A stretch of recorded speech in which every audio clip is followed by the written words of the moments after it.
Olá, meu povo! Sejam muito bem-vindos ao nosso Cantinho do Medo. Se você veio aqui esperando história curta, de 5 minutos, pode voltar. Aqui a gente não trabalha com mentira rápida, não. Aqui a gente só conta caos grande, caos verdadeiro, que aconteceu de fato no sertão. E faça um favor pro contador. Deixa o like, se inscreve no canal e aciona o sininho pro YouTube te avisar quando a próxima alma penada chegar aqui pra contar o que viu. E agora, bora pra história. Você pediu e a Coraia por sua conta. Essa história, meu amigo, não é invenção de contador de mentira. Aconteceu com um caba que morava lá no sertão do Ceará, onde a seca castiga, mas o medo do sobrenatural é maior que a sede. É um caos de palavra, de teimosia e de castigo que vem na forma de cipó no meio da noite. O nome dele era Lourival. O Lourival era um rapaz forte, trabalhador, mas tinha um defeito feio. Era teimoso de marca maior. Não escutava conselho de mais velho e achava que sabia mais que a vida e que a mãe. E a mãe dele, a dona Cotinha, era uma mulher de fé, que sentia o perigo no osso e nas tripas. O que aconteceu na sexta-feira de festa foi o pagamento da teimosia. O Lourival tinha sido convidado para uma festa grande, lá no Vila do Cajueiro. Ia ter forró até o sol raiar, cachaça de alambique e moça bonita para namorar. O Lourival se arrumou que nem um pavão, botina lustrada que nem espelho, camisa limpa e um lenço no pescoço. Mas a dona Cotinha, a mãe dele, parou na porta de casa, com os braços cruzados, e olhou para ele com um olho de quem via a cova aberta no cemitério. "Meu filho, não vá para essa festa não", ela falou, com a voz baixa e tremida, que era o jeito dela de avisar do perigo. "Hoje é sexta-feira da paixão, dia de assombração e de bicho solto na terra, e eu tive um sonho ruim, Lourival. Sonhei que você estava correndo no meio do mato e que alguma coisa batia em você, mas não tinha mão visível." O Lourival deu risada, debochado, e ajeitou o chapéu na cabeça. "Mainha, a senhora vive de história de matuto. A senhora se preocupa à toa. Eu não sou mais criança. Eu vou, me divirto e volto amanhã de manhã. Ninguém me segura, não." Ele deu um beijo na testa da mãe, mas sentiu a testa dela fria que nem pedra de rio. Dona Cotinha insistiu, os olhos cheios d'água. "Filho, por mim e pela sua alma, não passe a meia-noite na rua. Volte antes da meia-noite, Lourival. O caminho não vai te perdoar se você ficar na hora errada." O Lourival não escutou, deu de ombros e saiu apressado. A teimosia dele era o próprio destino chamando ele para o castigo. Na festa, tudo era alegria e confusão. O Lourival dançou, bebeu cachaça, conversou e se divertiu até as horas que não devia. A meia-noite chegou e passou voando, e ele nem lembrou do aviso da mãe. O forró parou perto das 3 da manhã e o Lourival, quente de cachaça e cansado de dançar, resolveu pegar um atalho feio pela caatinga para chegar em casa mais rápido. A cachaça deixou ele valente e, pior, deixou ele burro. O caminho era uma trilha de cabra, escura que só, com espinho e pedra solta. Ele andava assobiando a moda de viola, mas o assobio não ecoava do mato. O silêncio da madrugada da caatinga é diferente. Ele aperta a gente por dentro. No meio do mato, o Lourival sentiu um frio nas costas, um arrepio que não era de vento. Ele parou de andar. O cheiro veio forte. Cheiro de terra molhada e enxofre. Aquele cheiro de coisa velha e de mal. E o barulho. Não era barulho de bicho, não. Era barulho de pisada de bota, lenta e pesada, vindo de trás dele. O Lourival virou a cabeça devagar e viu. Parado a uns 10 metros, estava um vulto. Não era bicho, não. Era formato de um homem alto, vestido com roupa escura e rasgada, que parecia coberta de poeira e teia de aranha. O rosto era uma sombra profunda, sem olho nem boca, que parecia só escuridão. Era uma alma penada que tinha vindo buscar ele. O que deu medo de verdade não foi o vulto, não. Foi o que o vulto segurava na mão. Um cipó grosso e comprido, verde, que balançava devagar no ar, fazendo um som de chicote mole que preparava a peia. O Lorival não pensou duas vezes. A cachaça secou na hora e ele sentiu pânico congelar o corpo. Ele começou a correr que nem criança, correndo no meio do espinho e da pedra, correndo para a vida. A alma penada não corria, ela flutuava, vindo atrás, com aquela pesada lenta e pesada. E o cipó começou a rasgar o ar, fazendo um barulho de vento forte que cortava a folha. Pá! A primeira cipoada pegou nas costas do Lorival. A dor não era de chicote de couro, não. Era uma dor gelada, que queimava e marcava a carne, fazendo ele cair na terra. Ele levantou e correu de novo, gritando que nem criança. O espírito não parava, não tinha pena. A voz veio, grossa e cheia de ódio, parecendo vir de dentro da terra. Tu teimou com a tua mãe, caba. Teimou com a palavra da mais véia. Agora corre que a teimosia paga com peia. Essa é a peia da desobediência. O cipó não parava, não errava. Pá, pá! Pegava nas pernas, nas costas, nos braços. O Lorival cambaleava, chorando de medo e dor. Ele tentou se esconder atrás de uma árvore, mas o cipó furava a folha e pegava nele com força. Perto do amanhecer, o Lorival estava quase morto de cansaço, o corpo todo em chaga, sem força para levantar. Ele caiu no chão, esperando a última peia. O cipó parou no ar. De repente, ele ouviu outro som. Não era o vulto. Era um passo miúdo, leve, de gente pequena. Ele levantou a cabeça e viu. Parado perto de um tronco estava uma criança. Um menino, miúdo, vestido de branco, que olhava para ele sem medo. A criança fez um gesto com a mãozinha e apontou para um buraco pequeno, cheio de folha seca na raiz da árvore. O Lorival, sem pensar, se arrastou para dentro do buraco, se espremendo. O cipó começou a rasgar o ar de novo, vindo na direção deles. A pisada do vulto chegando. A criança, em silêncio, se agachou frente ao buraco e cobriu a boca com a mão. O Lorival sentiu uma sombra gelada do espírito passar bem em cima deles. A voz grave e odiosa berrou, vindo de cima do buraco. Cadê o teimoso? Eu vou terminar o serviço. A peia não acabou. A criança não se mexeu. O Lorival sentiu um calorzinho vindo da criança, um calor de paz, que parecia afastar o mal. O espírito xingou e andou para longe, a pisada pesada sumindo no mato. O Lorival ficou ali, escondido até o sol raiar de vez. Quando o sol começou a esquentar a terra, a criança se levantou, deu um sorriso que não fazia barulho e sumiu no mato. O Lorival saiu do buraco, todo lascado, o corpo em chaga. Andou mancando para casa, chegou na fazenda perto do meio-dia. A dona Cotinha estava na varanda, rezando.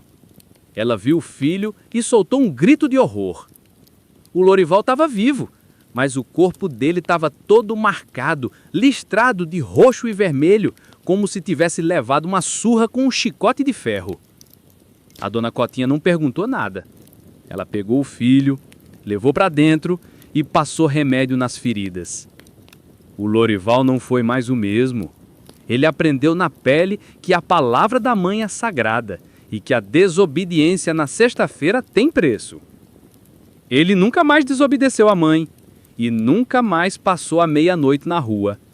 E ele sabe que se não fosse pela mão pura e silenciosa daquela criança, que ele acredita que era o anjo da guarda dele ou a alma de um inocente, ele teria morrido de peia no meio da caatinga. O cipó era a lei da natureza cobrando a teimosia. O sujeito dessa história era o Tonho. Um homem bom, trabalhador que só, mas que tinha um defeito grande: a preguiça de fazer favor. Ele era daquele que prometia e depois ia deixando pra lá. Amanhã eu faço, depois eu vejo. E um dia essa mania dele virou a desgraça da vida.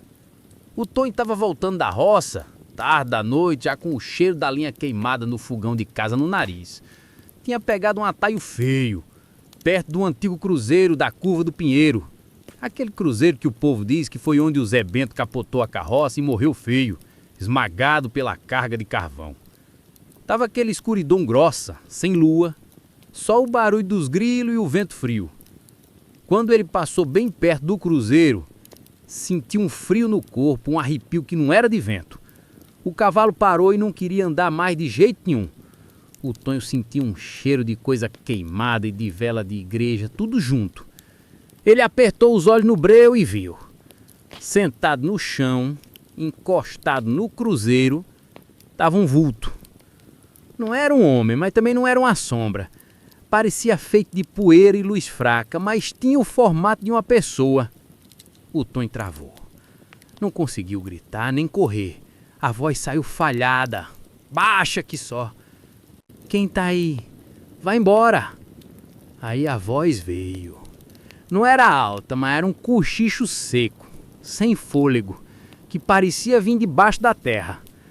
Dava para sentir o desespero e a tristeza naquela voz que era de um homem velho.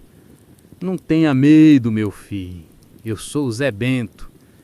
Meu corpo tá aqui perto, mas eu não tenho paz. O Tonho se borrou todo, mas o medo era tanto que ele conseguiu perguntar: o que você quer? O que eu posso fazer por uma alma penada? O Zé Bento, o fantasma, falou que tinha morrido sem se entender com o irmão mais novo, o Tião. Tinha tido uma briga de cerca, coisa boba, e eles tinham ficado sem se falar. Eu tô preso aqui, Tonho. Eu não tenho descanso porque eu não pedi perdão e ele não me perdoou. Meu corpo aqui apodrece, mas minha alma não consegue andar. Faz um favor pra mim, Tonho. Acha o Tião, ele mora lá pro lado de São João, e fala pra ele que eu morri arrependido e que eu peço perdão pela briga da cerca. Fala que eu amo ele e que eu não aguento mais ficar aqui. Se você falar, eu ganho a paz. O Tonho, querendo fugir daquele lugar e daquela visão de uma vez por todas, prometeu na hora com a mão do peito: eu prometo, Zé Beto, amanhã cedo eu pego o cavalo e vou lá em São João. Fique em paz que eu resolvo isso. O Zé Beto deu um suspiro que parecia o barulho de folha seca e o vulto sumiu. O cavalo do Tonho saiu em disparada, correndo pela estrada como se o diabo estivesse atrás.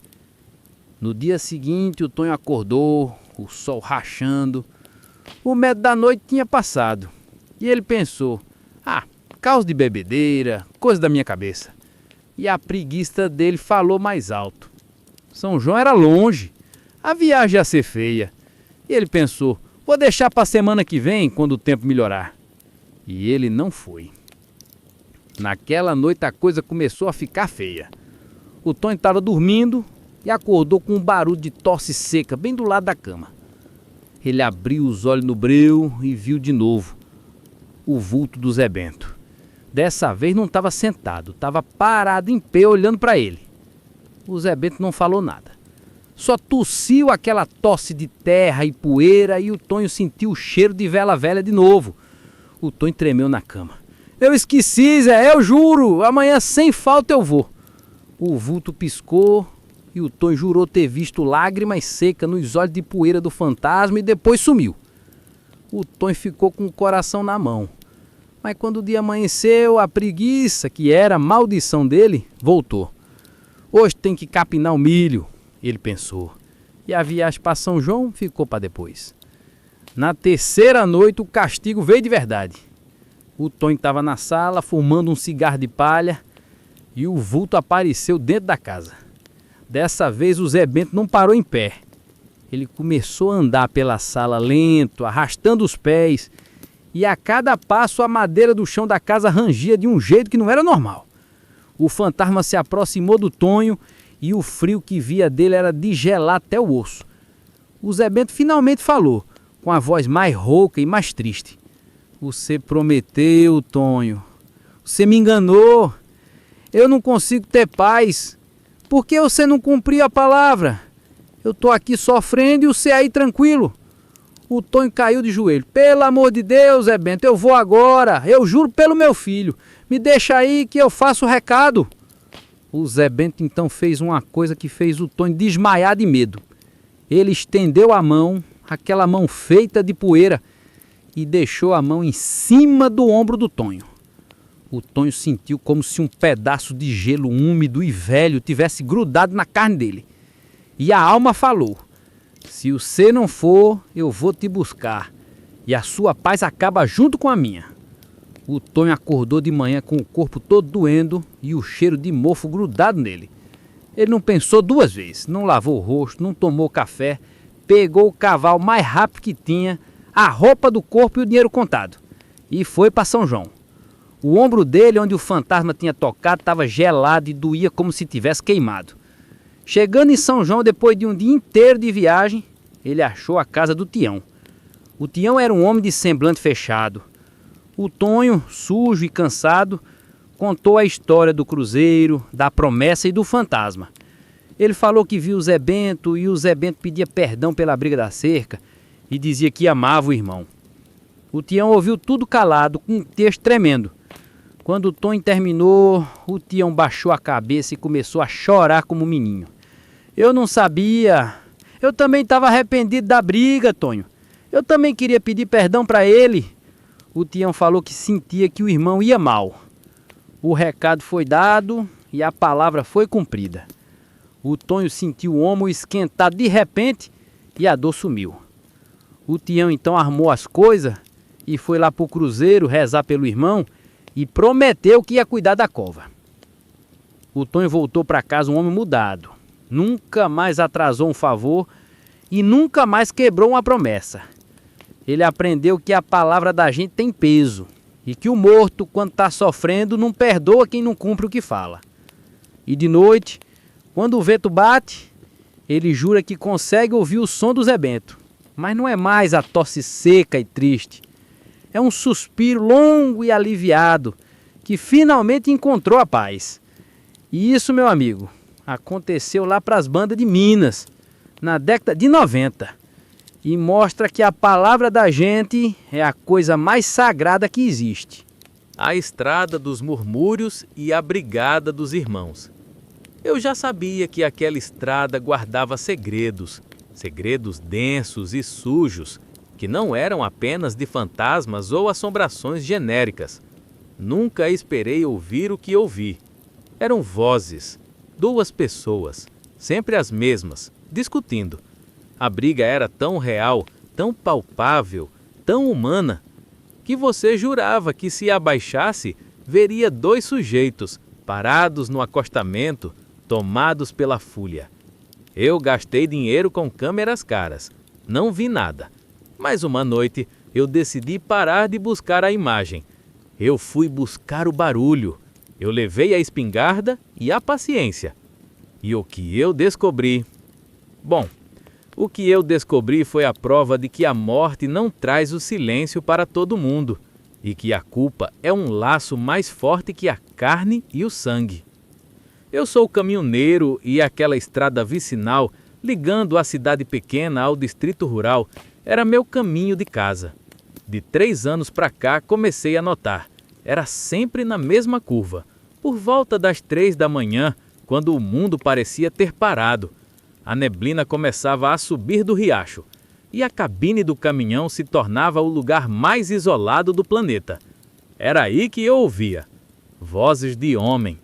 Primeiro achei que era o rádio, uma interferência estranha.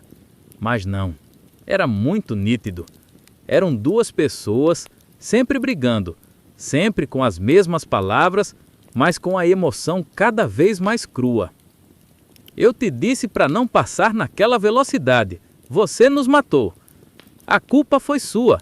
Você que me mandou correr. Você que provocou a aposta estúpida.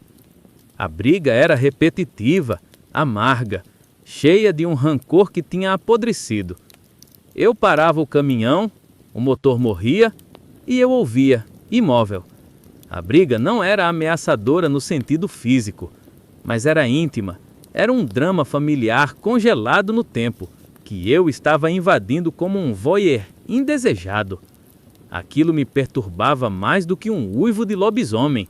Era o som do sofrimento humano eterno. Quando contei para o pessoal do posto de gasolina, eles só sorriram com aquele sorriso de quem sabe mais do que diz. Eles só me avisaram: não desça do caminhão por causa daquelas vozes, meu filho. O que elas querem não é briga com vivo. Mas eu sou um homem cético. Se tem briga, tem gente. Eu não podia aceitar aquilo. Gastei meu 13º comprando 2 câmeras noturnas de caça de altíssima resolução. Prendi elas em árvores diferentes, camufladas com musgo e folhas, apontadas para o trecho da curva. Eu esperei 1 semana. Na noite em que ouvi a briga novamente, com a mesma intensidade, registrei tudo. No dia seguinte, recolhi as câmeras e revisei a gravação no meu quarto, tremendo de ansiedade. O áudio estava lá, claro como o dia. Você destruiu a gente, destruiu a família. Você que devia ter prestado atenção na estrada. Mas a imagem estava vazia. O feixe noturno da câmera varria a estrada, o mato, e não havia absolutamente ninguém. Nem silhueta, nem sombra, nem poeira levantada por passos. A minha mente estava sendo invadida por um som que o mundo físico não conseguia registrar, e isso foi mais assustador do que qualquer lobisomem filmado. Onde estava a fonte daquele tormento? A falha das câmeras me levou a um limite. Eu não podia mais viver dirigindo naquela estrada, sabendo que eu era o único a ouvir aquele ciclo de ódio.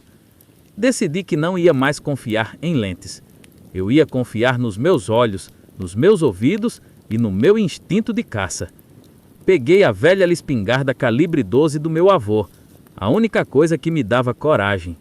Eu me vesti de preto, me escondi atrás de um arbusto denso, me cobrindo de lama para camuflagem, e esperei. Eram 2 da manhã quando a neblina começou a subir, gelada, trazendo um cheiro de terra molhada e um cheiro metálico estranho. O silêncio era tão opressor que doía os ouvidos. Eu estava tenso, o dedo no gatilho, me sentindo um completo idiota. Mas eu tinha que ver. Eu tinha que dar um rosto àquelas vozes. Perto das 3 da manhã, o barulho começou. Fraco, distante, mas inconfundível. O som da briga. A voz grave de um, a voz aguda e chorosa do outro. Você me tirou tudo. Tirou os nossos pais. Eu nunca vou te perdoar. Eu não aguento mais te ouvir reclamar. Morre de uma vez. O som veio se aproximando e eu levantei a espingarda. O volume era de pessoas a menos de 5 metros de mim, no acostamento. Mas eu não via nada. Eu pisquei, tentando atravessar a neblina com o olhar. Vazia. Eu podia ouvir a respiração ofegante de um, a voz rachada do outro, o ranço e a amargura. Era como se a briga estivesse acontecendo na minha cabeça, mas os sons eram externos. Eu gritei, rompendo o terror. Quem está aí? Apareça! Eu vou atirar! O som da minha voz, real, quebrou a briga por um segundo. E então, uma voz mais clara e mais perto do que nunca falou com uma resignação fria. Não adianta procurar, irmão. Não tem mais corpo para ver. E a outra voz completou com um tom de choro desesperado, um gemido de arrependimento. Nós estamos aqui parados, no momento do acidente, para sempre. Por sua culpa, seu irresponsável. E eu não aguento mais te ouvir reclamar. O terror me atingiu. Não eram demônios. Eram 2 almas presas em um ciclo de rancor eterno, condenados a repetir o seu último momento de vida e a sua última discussão. Eu baixei a espingarda. Não havia o que atirar. Não havia o que matar. A briga recomeçou, ainda mais alta. E eu, o caminhoneiro cético, fugi correndo, deixando a espingarda para trás. Mais tarde eu fui atrás do velho do posto de gasolina. Ele me contou a lenda completa. Há 10 anos, 2 irmãos, voltando bêbados de uma festa, sofreram um acidente terrível naquela curva. Um morreu instantaneamente, com o volante no peito. O outro sobreviveu por horas, deitado na beira do asfalto, sangrando e culpando o irmão morto pela velocidade, até que ele próprio se foi. Eles foram enterrados em cemitérios diferentes por briga de família, mas o ódio e a culpa os uniram naquele ponto, condenados a repetir a discussão para o único azarado que estiver ali às 3 da manhã. Hoje eu ainda passo por aquela estrada, e eu ainda os escuto, mas nunca mais parei o carro. E eu aprendi que o meu maior medo não é o lobisomem no mato ou o fogo da mula sem cabeça. É a culpa, o rancor e a briga que nos prende mesmo depois que a vida se vai. Esse é o verdadeiro caos da Estrada dos Murmúrios. O trato com o cão miúdo na botija do morro. Esse caos aconteceu de verdade, lá para as bandas do interior de Minas Gerais, na década de 90, e mostra que a ganância da gente é o brinquedo favorito do diabo. A gente sabe que no sertão tem botija enterrada, dinheiro de gente antiga que não teve tempo de gastar, ouro pesado. Mas para achar, você precisa de sorte e às vezes de uma ajuda que não vem do céu não, mas sim da própria sombra. Essa história fala do Zeca, um matuto esperto, com um faro pro dinheiro, mas que se meteu a fazer negócio com um cão miúdo. E ele descobriu que o preço de um favor do diabo é bem maior do que a metade do ouro. A chegada na noite de lua torta. O Zeca era um homem pobre, mas sonhador. Vivia lá na beira do mato, com a mulher e 3 filhos para criar, capinando o que dava, mas a cabeça dele vivia nas lendas de botija. Ele passava a vida toda em dia de folga, cavando buraco à toa, atrás de dinheiro. E ele tinha um ditado: quem não arrisca o pescoço, não bota o pé no ouro. Essa busca feia dele era a fisura da família, mas ele não parava não. Aconteceu numa noite de lua torta, dessas que parece que a luz está de lado e a sombra fica mais comprida. O Zeca tinha bebido um pouco de pinga no bar do seu Neco e resolveu ir dormir na varanda, de rede, que o calor estava danado e a casa de taipa esquentava demais. Perto da meia-noite, ele acordou com um frio estranho e um cheiro ruim, um cheiro forte de pólvora molhada e mato queimado. Ele abriu os olhos no breu, ajeitando a vista, e viu. Sentado no meio do quintal, olhando para ele, estava um cachorro. Não era cachorro grande não, era um cão miúdo, preto que nem carvão, com um pelo brilhando no escuro, mas que não fazia barulho nenhum. Não latia, não rosnava, só ficava ali, com os olhos vermelhos brilhando, parecendo 2 brasas acesas. O Zeca se ajeitou na rede e tentou espantar com a voz brava: vaza daqui, cão sarneto, vai comer o rabo, puguento. O bicho nem se mexeu. Continuou olhando, fixo, e o Zeca sentiu que o bicho não era deste mundo, que o dono da noite tinha mandado um mensageiro. O medo subiu na garganta, mas a curiosidade do Zeca era grande demais, maior do que o juízo. O cão miúdo, então, devagar que só, levantou uma das patas finas e apontou para o morro velho da fazenda. Um morro que o povo dizia que tinha sido um cemitério de índio e que guardava segredo. Aí a voz veio. Não veio da boca do cão que estava fechada, veio de dentro da cabeça do Zeca. Uma voz grossa e sedosa que parecia azeite escorrendo. Eu achei o que você procura, matuto. Lá em cima, a botija grande, o dinheiro que você sonha, tá debaixo daquela pedra rachada, perto do tronco seco. O Zeca gelou. O diabo, ou quem tiver que fosse, tinha lido o pensamento dele, os sonhos dele de riqueza. O Zeca pulou da rede, correu para pegar a enxada no canto da varanda, mas parou. Tinha que ter certeza. Como você sabe? Se é o quê, bicho? Eu não acredito em cão que fala, não. A voz riu dentro da cabeça dele, um riso seco, sem alegria. Eu sou o dono de quem tem a ganância grande, Zeca. E eu vim fazer um negócio, um trato limpo. O ouro tá lá, mas o tempo é curto e você precisa ser esperto. O Zeca, com a ganância subindo que nem formiga no corpo, olhou para o morro, depois para o cão miúdo. Ele fez a pergunta que todo matuto desconfiado faria. Escuta aqui, diabo. Se tu sabe onde está a botija, por que tu não pega tu mesmo? Se é tão fácil, leva o ouro e me deixa em paz. O cão miúdo deu um passo para frente e o cheiro de pólvora aumentou. A voz na cabeça do Zeca ficou séria, quase brava, mas ainda macia. Eu não posso, Zeca. Aquele dinheiro é seu por direito. É o ouro que a sorte te deu, que era do seu tataravô que enterrou lá e que era para ser seu. Eu sou o dono do que é roubado, do que é dado, do que é vendido, mas não do que já é do sujeito por direito de sangue. Aquele ouro tem um dono no papel do destino, e o dono é você. Se eu botar a pata lá, o ouro vira carvão e a sorte de vocês some. O destino é sagrado e eu respeito o destino para não dar chance para o Deus me pegar. Aí veio o trato, a proposta que não se pode recusar. Eu não posso pegar, mas eu te mostrei o caminho. Eu te fiz ganhar o que você nunca ia achar sozinho, procurando a vida toda no meio do mato. Eu quero a minha parte por ter te dado a sorte. Você pega a botija e o dinheiro é dividido. Metade para você e metade para mim. Eu te entrego a botija limpinha e você me dá o que é meu, sem reclamar. É só o ouro. A alma fica com você. Por enquanto.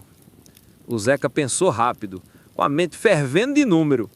Metade do ouro era mais do que ele ia ganhar trabalhando a vida inteira e mais do que a família dele veria em 10 gerações. O diabo não pediu a alma, não. Pediu o dinheiro. Trato feito. O Zeca sussurrou, sentindo a saliva grossa na boca. O cão miúdo sumiu que nem fumaça e a voz na cabeça dele parou. O Zeca pegou a enxada e o lampião e subiu para o morro feito um raio, sem nem sentir as pedras no pé. Achar a pedra rachada foi fácil. Era como se o morro tivesse se aberto para ele. Ele cavou por quase 2 horas, jogando terra para todo lado. O corpo suava de medo, de força e de ganância. Ele achou uma panela de ferro pesada, cheia de moedas de ouro antigas e grossas, brilhando que nem fogo com a luz fraca do lampião. O Zeca gritou de alegria, jogou a enxada para o lado e abraçou a botija. O tesouro era grande, muito maior do que ele imaginava. Mas a ganância, que era o maior pecado do Zeca, subiu de vez e cegou ele. Ele pensou, o diabo não está aqui, ele não tem prova. Eu dou só um pouquinho para ele se ele vier cobrar. Ele não sabe contar moeda, não. Ele pegou o lampião, tampou a botija e arrastou a panela pesada para dentro do matagal. Ele escondeu o tesouro todo e dá uma desculpa. O Zeca mal tinha escondido a panela e estava voltando para casa quando ouviu o latido. Não era um latido de cachorro normal, não. Era um latido seco, sem eco, que parecia vir debaixo da terra e que machucava o ouvido. O cão miúdo apareceu na frente dele, no meio do caminho, maior do que antes, com os olhos vermelhos que nem carvão em brasa. A voz voltou na cabeça dele, mas agora não era sedosa não, era um trovão que fez o Zeca cair de joelho na poeira. Você me enganou, matuto, quebrou a palavra do trato, o dinheiro é seu, mas a mentira é minha. O Zeca tentou pedir perdão, mas a voz não saía. O cão miúdo avançou e a única coisa que o Zeca sentiu foi um bafo quente e podre e a pata do cão miúdo tocando a cabeça dele. O toque não doeu, mas fez o Zeca sentir como se a alma dele tivesse sido puxada pelos pés. O Zeca desmaiou ali mesmo. Quando ele acordou, o sol já estava alto. A panela de ouro estava lá, onde ele tinha escondido, mas só tinha carvão podre dentro. O ouro sumiu, virou poeira e o que sobrou era só o carvão que a maldição do diabo tinha deixado. O Zeca voltou para casa sem o ouro, mas com a cabeça quente. Ele ficou rico por um segundo e pobre para sempre, castigado pela palavra quebrada. Dizem que a partir daquele dia ele nunca mais conseguiu dormir tranquilo. Todo final de mês, quando a lua estava torta, ele acordava com um cheiro de pólvora molhada e ouvia o cão miúdo latindo de longe, lembrando ele da dívida que o diabo ainda ia cobrar por ter quebrado o trato na madrugada. O diabo não perdoa a mentira e não perdoa quem nega a parte dele. E o Zeca viveu o resto da vida esperando o diabo vir buscar não o ouro, mas a dívida. Esse caos que eu vou contar aconteceu lá na divisa de Goiás com Minas, onde a terra é seca, mas a ambição da gente corre solta. A história é do Zé Lino. O Zé Lino era um homem de bem, que trabalhava feito um cão, mas a vida não andava. Chovia na terra do vizinho, mas na dele o sol rachava o chão. E ele cansou de ser pobre. O bode preto não aparece para quem está na igreja, não. Ele aparece para quem está no desespero. E o Zé Lino estava no desespero.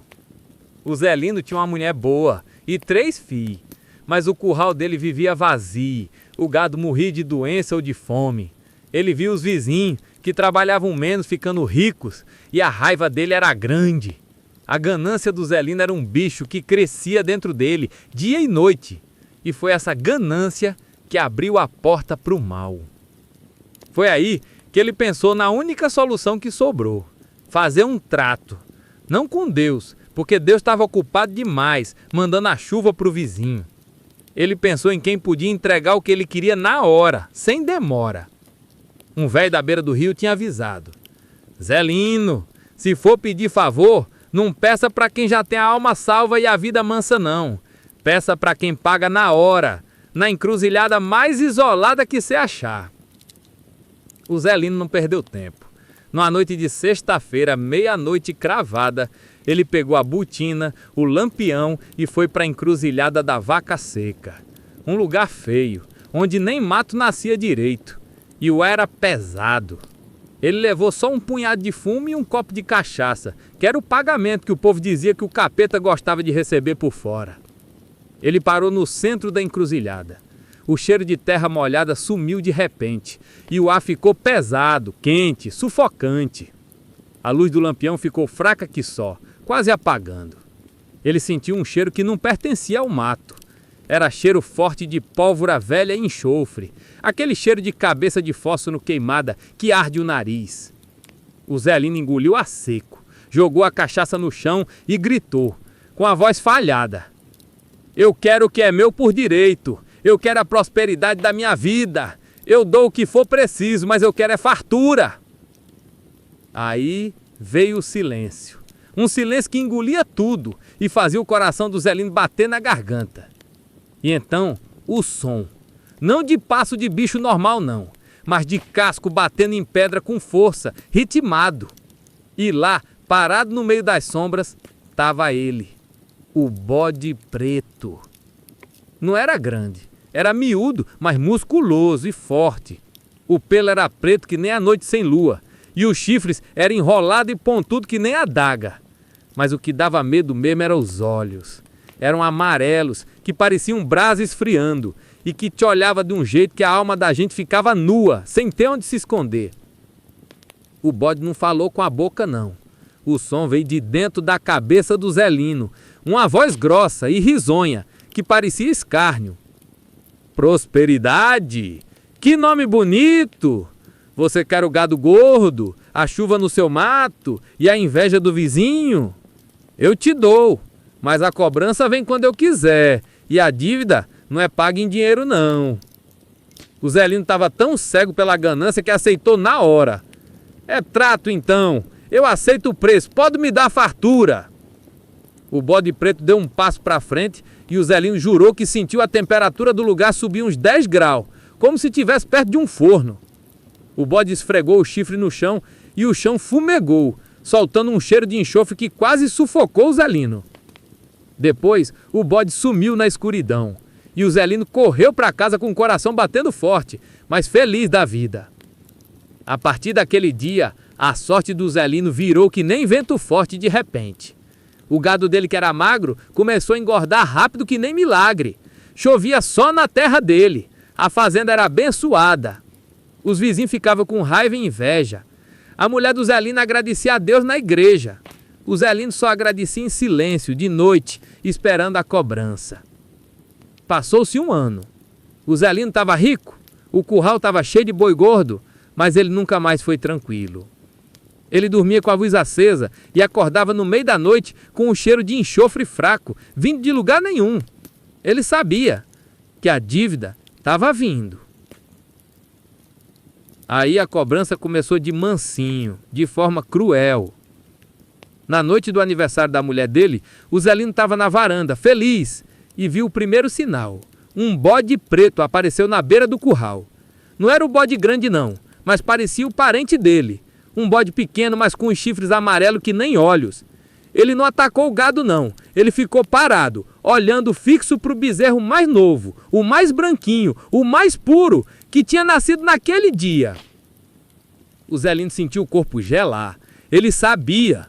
Não era dinheiro que o diabo queria não. Queria sacrifício e lealdade. Queria que ele entregasse o que era puro, o que era sagrado. O Zelino não podia deixar a cobrança acontecer. Ele começou a vigiar o curral noite após noite, sem dormir. Ele levava espingarda, lampião e ficava sentado na cerca esperando, com um corpo pesado de cansaço. Na terceira noite de vigília, o bode preto, aquele da encruzilhada, apareceu de novo. Ele veio do breu devagar, sem pressa, andando no meio do gado. Os bois mugiam de medo, mas não se mexiam. O cheiro de enxofre era tão forte que dava náusea, e o Zelino tossia sem parar, com os olhos ardendo. O bode parou de frente para o Zelino, a uns 10 metros de distância. Ele não atacou não ameaçou. Ele só ficou olhando com aqueles olhos amarelos e a voz na cabeça do Zelino veio, mais alta que um sino de igreja.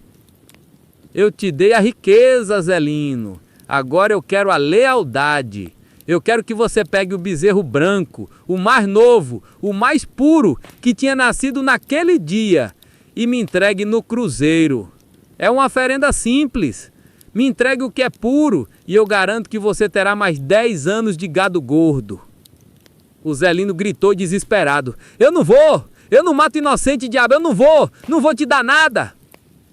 O bode não se assustou, não se moveu. Ele deu um passo para trás e soltou uma risada.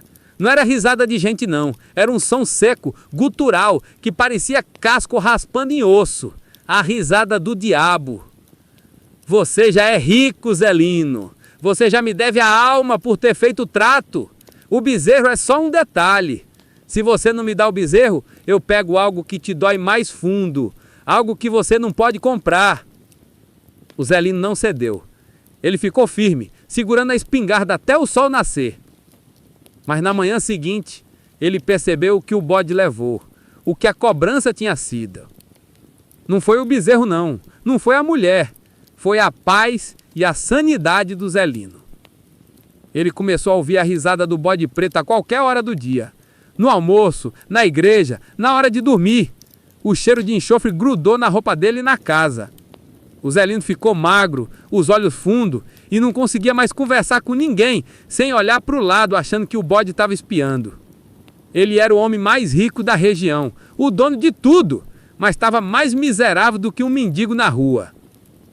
O bode preto nunca mais apareceu no curral não, mas ele conseguiu o que queria. O Zelino virou um escravo do próprio medo, preso na fazenda de ouro, mas com a mente na mão do diabo. O gado continuou gordo, a chuva continuou caindo, mas a felicidade do Zelino sumiu para sempre. A lição do Zelino é essa. O bode preto não quer só o seu ouro ou a sua alma de uma vez, não. Ele quer a sua paz. E ele não cobra em dinheiro, não. Ele cobra na vida da gente, pedindo um preço que faz a riqueza não valer nada. E até hoje, quando o vento bate forte naquelas bandas, o povo jura que sente o cheiro fraco de enxofre e ouve a risada seca do diabo, que anda livre na terra do Zelino. Esse caos se passou lá pras bandas do Maranhão, onde o sol é quente e a gente sabe que a pior praga que tem não é a seca nem o carrapato, mas sim o olho grande do vizinho que se veste de amigo. Essa história não é de assombração do mato, nem de aparição na encruzilhada, mas sim do bicho ruim que mora dentro do peito da gente, a inveja. Ela é mais feia, mais traiçoeira e muito mais perigosa que qualquer mula sem cabeça, porque ela tem cara de compadre. Entra na sua casa, toma seu café forte, come seu bolo de fubá e te dá tapinha nas costas enquanto planeja a sua ruína. Essa história fala do Tião, um matuto sabido e abençoado, e o Zé da Luz, um falso amigo que tinha o olho mais gordo do sertão e a maldade dele era tão grande que virou bicho solto na fazenda. O Tião era um sujeito abençoado pela sorte e, mais importante, era muito sabido. Tinha a cabeça boa para o trabalho duro. Não era rico de nascença não, mas tinha a bênção de Deus para os negócios da fazenda. Ele sabia criar bicho como ninguém. Entendia de genética de porco e de pastagem de gado. O gado dele engordava que era uma beleza. As galinhas davam ovo todo dia e ele vendia tudo na feira da cidade por um bom preço. O Tião estava prosperando de um jeito que assustava, comprando mais terra boa, reformando a cerca e estava começando a construir a casa de tijolo e telha, a primeira da família dele, saindo da casa de taipa que apertava a gente. O sonho dele estava sendo construído com suor. Mas a maior sorte do Tião era a mulher, a Rosa. A Rosa era bonita, caprichosa com a casa e com a comida e tinha um sorriso que clareava o dia, que trazia a paz e a alegria para dentro do lar. O Tião tinha tudo, riqueza vinda do trabalho honesto e amor sincero da companheira. A vida dele era um exemplo para a comunidade. Aí tinha o Zé da Luz. O Zé da Luz era compadre do Tião, padrinho do filho mais velho, mas era preguiçoso de marca maior. Não gostava de sujar a botina nem de levantar cedo. Por isso, ele não tinha sorte com nada. O terreiro dele vivia sujo, o gado magro e a mulher dele tinha o rosto fechado de tanta tristeza e preocupação. O Zé da Luz passava o dia sentado na cadeira de balanço da varanda do Tião, tomando café forte, com a caneca sempre cheia e olhando a cerca nova, olhando o gado gordo, olhando a casa grande que ia ser construída na frente. E pior de tudo, olhando a Rosa com um desejo feio.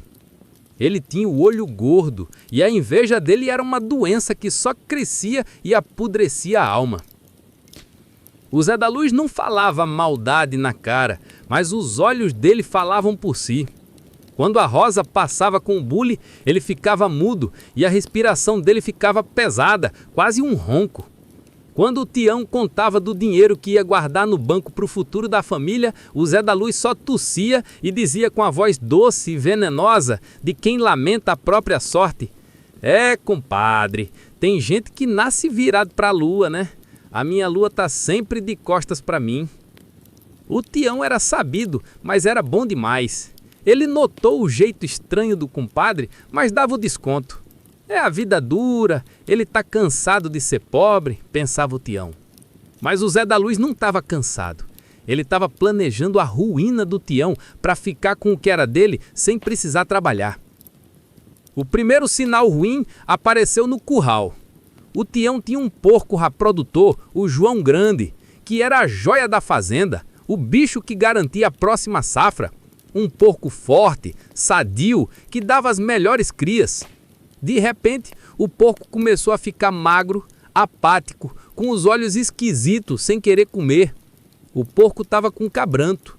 O veterinário da cidade não achou doença nem verme. O Tião estava na cocheira, passando remédio no porco sem saber o que era, com o coração apertado de prejuízo, quando o Zé da Luz encostou na cerca, com aquele sorriso amarelo e falso. "Compadre", falou o Zé da Luz com a voz melosa e baixa, "seu porco tá com um quebranto feio. É olho gordo, sabe? Alguém olhou para ele com maldade e botou a macumba. Você devia passar umas rezas. Mas olha, se ele morrer, eu compro a carne barata para não ter prejuízo. Eu te ajudo com a carcaça." O Tião olhou para o Zé da Luz. O Zé da Luz estava feliz com a doença do porco. Aquele sorriso era o primeiro indício de que o mal vinha do compadre, do falso amigo que estava ali com a cara lisa. Naquela noite, o Tião não rezou para curar o porco, mas para expulsar o mal feito de sua propriedade. Ele acendeu o lampião e leu a Bíblia no curral. No dia seguinte, o porco melhorou, mas a inveja do Zé da Luz não sumiu não, só ficou mais raivosa e esperta. O Zé da Luz ficou com raiva da melhora do porco e mudou o alvo. Ele sabia que o Tião não se importava tanto com o bicho quanto com a mulher e a paz do lar. Ele começou a envenenar a cabeça da Rosa, falando de forma sutil, todo dia, debaixo da cerca, onde o Tião não podia ouvir. Sua vida é boa, Rosa, mas você devia se cuidar mais. O Tião tá rico demais. Ele anda muito na cidade, vendendo gado, e na cidade tem muita moça bonita solta. Sabe como é que é, né? O dinheiro chama atenção. Ele vive falando de investimento, mas nunca te deu um vestido novo de seda. Cuidado para esse ouro não ir parar no bolso de outra e você ficar aqui na roça, sozinha, esperando. A Rosa era fiel, mas a fofoca mole, repetida todo dia, com a voz mansa, plantou uma semente ruim. Ela começou a brigar com o Tião, sem motivo, por ciúmes bobos. O Tião não entendia o que estava quebrando o casamento dele. Ele via a mulher dele antes risonha, agora com o rosto fechado, desconfiada e chorosa. A felicidade deles estava sendo roubada aos poucos. O Tião logo ligou os pontos. Ele viu o Zé da Luz conversando com a Rosa perto da bomba d'água e quando o Zé da Luz se afastava, ele passava a mão na cerca onde a Rosa estava encostada, como se estivesse marcando o lugar, deixando a sujeira dele. O Tião sentiu o sangue subindo para a cabeça. Ele finalmente entendeu que o inimigo estava dentro de casa. Ele confrontou a Rosa com firmeza, mas com carinho. Quem tá botando minhoca na cabeça, mulher? Você tá me olhando com o olho de quem tem raiva de mim? A Rosa desabou, chorando e tremendo de medo, e contou os cochichos do Zé da Luz. O Tião entendeu a maldade do compadre. O Zé da Luz não queria só o dinheiro. Ele queria destruir a felicidade do Tião para pegar o que sobrava, a mulher, a casa e a paz. O Tião armou uma tocaia. Ele fingiu que ia para a feira cedo, pegou o cavalo e sumiu na estrada, mas deu a volta por trás do morro e se escondeu no paiol velho, com os olhos vidrados no curral e na casa. Ele sabia que o Zé da Luz, achando que estava sozinho, ia agir para dar o golpe final. Perto da meia-noite, a lua estava nova e o breu era total. O Tião viu uma sombra se mexendo na beira do curral. Era o Zé da Luz. Ele andava devagar, agachado e carregava um saquinho de pano na mão, mexendo a boca, murmurando rezas ao contrário. O Zé da Luz não estava ali só para olhar, estava ali para fazer o mal de verdade, para matar o bicho do Tião com feitiço e acabar com o sustento da família. O Zé da Luz parou na frente da baia do cavalo predileto do Tião, o Relâmpago, o bicho que levava a produção para a cidade. Ele abriu o saquinho e começou a jogar um pó escuro e cheiroso no coxo do cavalo, murmurando coisas baixas e ruins que o vento levava para o lado. Era macumba, era veneno de inveja, era maldade pura, tentando envenenar o bicho. O Tião saiu do paiol com a espingardinha na mão, o coração batendo no peito de ódio e nojo da traição. Mas ele não atirou no compadre. Ele gritou, e o grito ecoou no silêncio da roça, quebrando a magia ruim. Zé da Luz, a inveja tem preço, compadre. Vira bicho e volta pra você. O Zé da Luz pulou de susto, berrando, derrubando o saquinho com o pó sujo. Ele se virou, pálido, e viu o Tião vindo.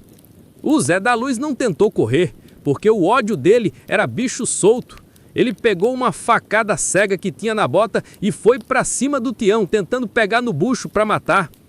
O Tião era mais rápido e estava pronto para a briga. Ele desviou e usou a corona da espingarda para dar uma pancada seca na cabeça do Zé da Luz. O Zé da Luz caiu no chão, apagado que nem vela que apaga, e a faca caiu longe. O Tião não chamou a polícia, não. Ele pegou a faca, pegou o saquinho do pó sujo e ajeitou o compadre na carroça. Ele levou o Zé da Luz, que estava ainda desmaiado, de volta para a fazenda dele e deixou amarrado na varanda, junto com a faca e o saquinho de feitiço. Ele não roubou nada, não bateu, deixou só a prova do mal para a mulher dele ver. No dia seguinte, o Tião e a Rosa foram na casa do Zé da Luz. A mulher do Zé da Luz viu tudo. O marido amarrado, a faca, o pó. Ela não perguntou nada. Ela desamarrou o Zé da Luz e o olhou com nojo. O casamento dele se acabou ali, quebrado pela maldade. O Zé da Luz nunca mais foi o mesmo. O povo da região soube da história da tocaia. Ninguém comprava mais o gado dele, ninguém deixava ele entrar nas fazendas. A inveja do Zé da Luz, que era tão grande, virou castigo. Essa é uma história de traição, de maldade pura e de como o feitiço que a gente faz para o outro sempre volta, mais forte e mais cruel, para nossa própria porta. Esse caos se passou com um cabra chamado Zeca. O Zeca era um homem honesto, trabalhador, que tinha subido na vida com o suor dele, vendendo bicho e fazendo negócio bom lá para as bandas de Campina Grande. Ele tinha conquistado uma casa boa, carro novo e o pior, uma mulher que ele achava que amava. O nome dela era Gorete. A Gorete era nova, bonita, de um jeito que chamava a atenção, mas tinha o coração mais seco que a caatinga rachada.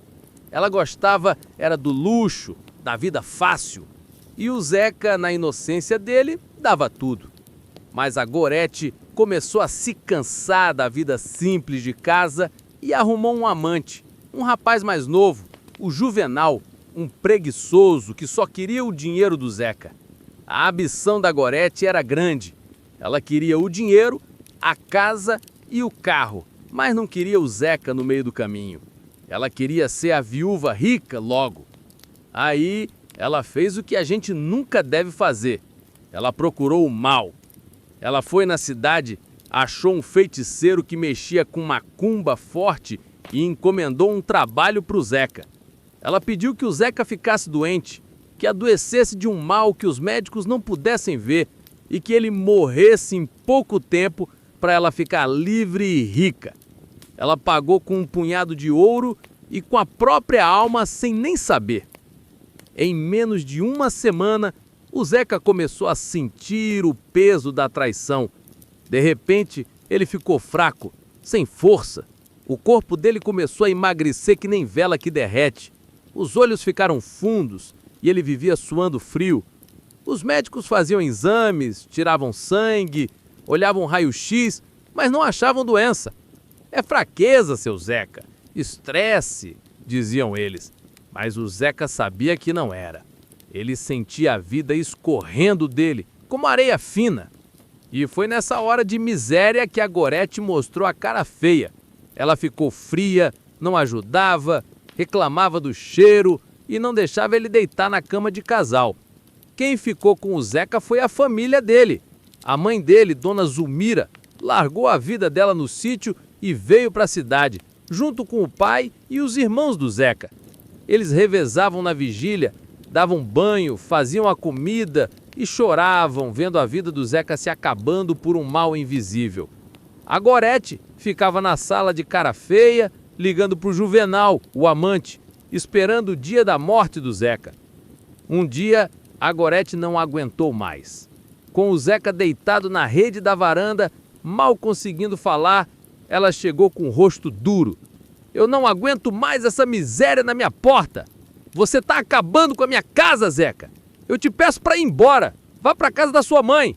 Vá morrer lá, que aqui você não fica mais. O Zeca, com o corpo em brasa e a alma em prantos, não teve força para discutir. Ele viu a Gorete jogando a pouca roupa dele num saco de farinha e viu a maldade pura nos olhos dela. A Gorete não só o expulsou doente, como fez a crueldade final. Ela pegou a chave do carro novo do Zeca, que era o orgulho da Gorete, e disse: "O carro é meu, que eu preciso andar na cidade. Você vai de carroça ou vai a pé para casa da sua mãe?" O Zeca, ajudado pelos irmãos, foi levado de volta para o sítio da família, quase morto.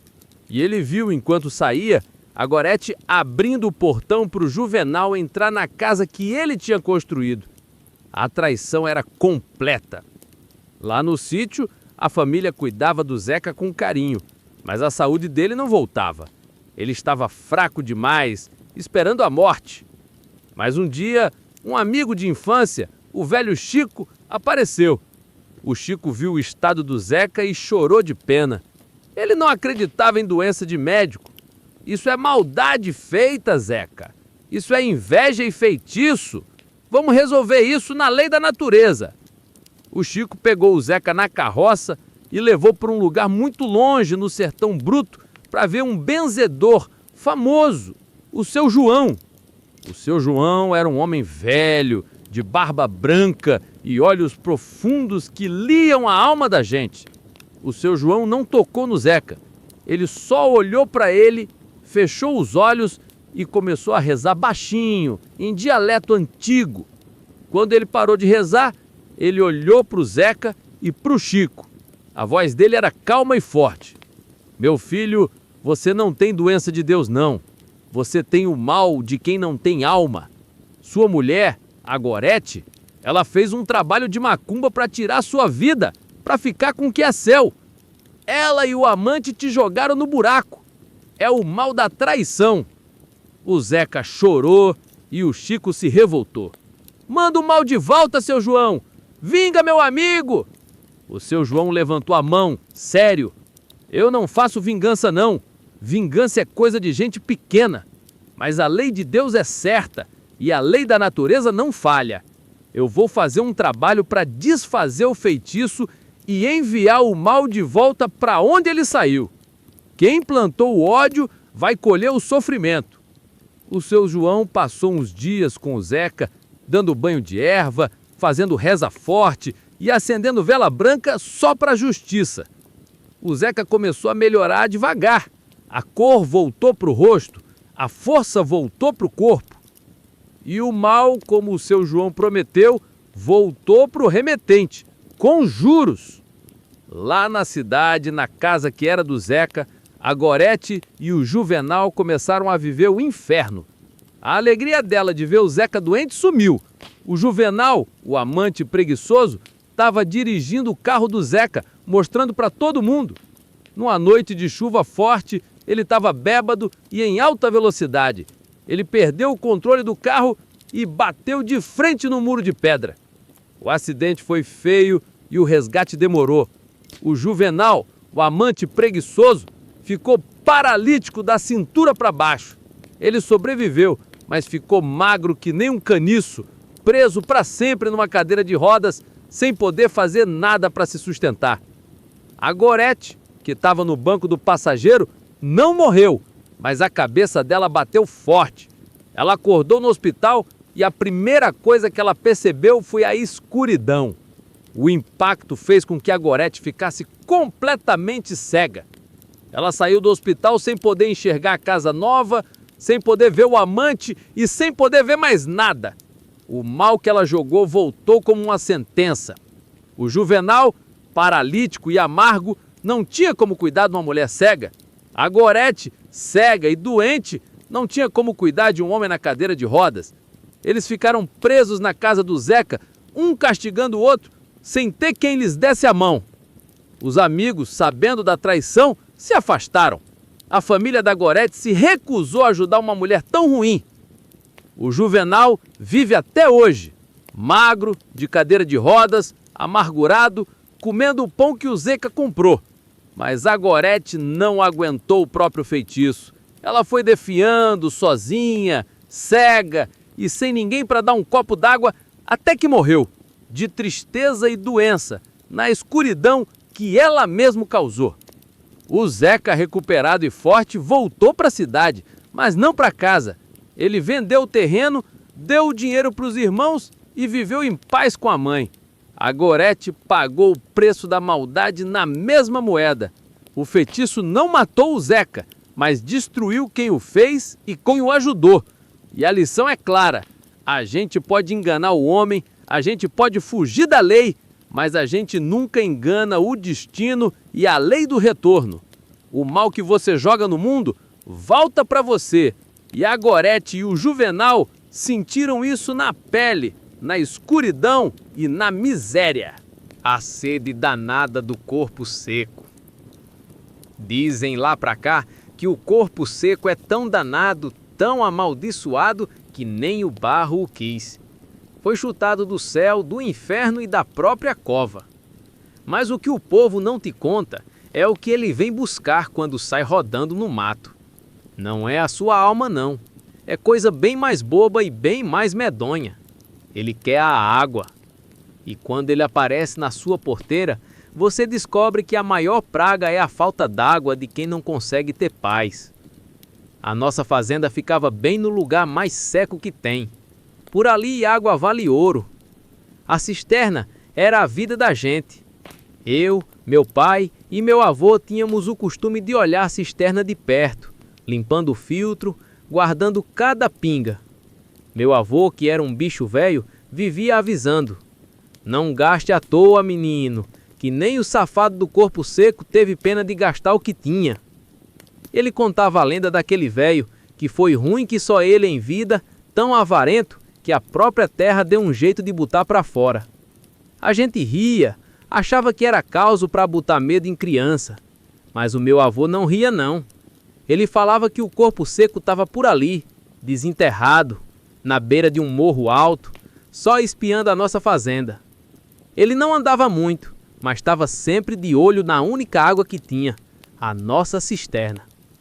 O primeiro sinal que a gente viu foi o cheiro. Não era cheiro de bicho morto, era um cheiro de barro virado, de coisa mofada e de um pó estranho. A gente estava nas noites de vento, mas o cheiro ficava ali, fraco, mas grudado no nariz.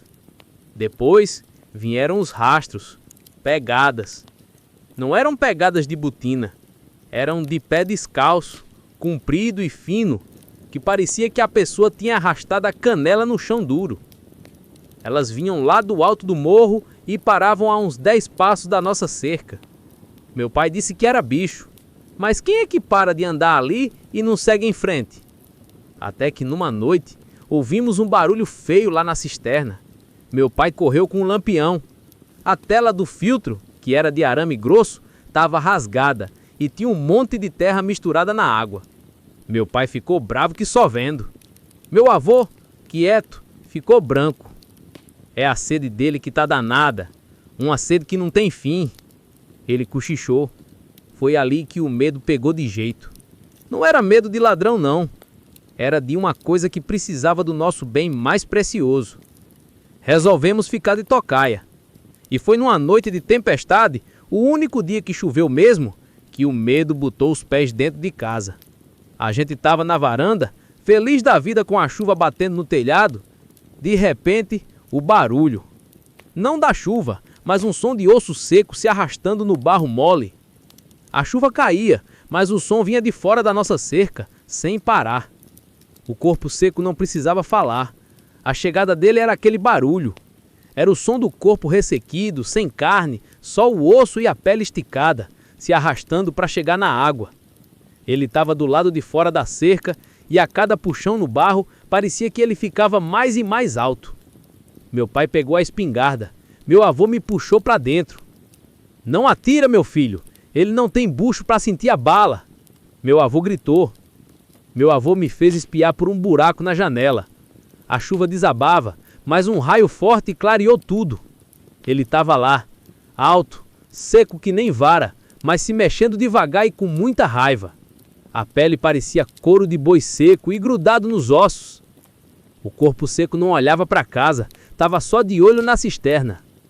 O que ele fez depois foi de cortar o coração de tão ruim. Em vez de tentar pular a cerca, ele começou a se arrastar para o meio da chuva, querendo chupar a água do céu. Mas a água não grudava nele, escorria pela pele dura, como se fosse uma pedra quente. Ele soltou um ruído, um guincho seco e desgraçado de quem não tem mais jeito. Ele estava condenado a ter sede, mesmo com a chuva abençoada caindo em cima. O corpo seco ficou lá, gemendo e se arrastando até o dia clarear, tentando em vão beber a água da vida. Quando o sol veio, ele voltou para o morro, se arrastando, deixando um rastro de barro seco onde a terra estava molhada. Nós saímos. Meu pai foi fechar a cisterna e meu avô me olhou bem. Essa é a praga dele, meu neto. Não ter o sossego da água, não ter o perdão. Hoje, toda vez que eu pego água, eu lembro daquele guincho desgraçado.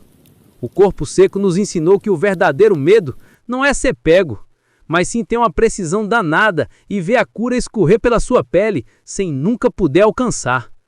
E ele ainda está lá, no morro, esperando a próxima noite de sede.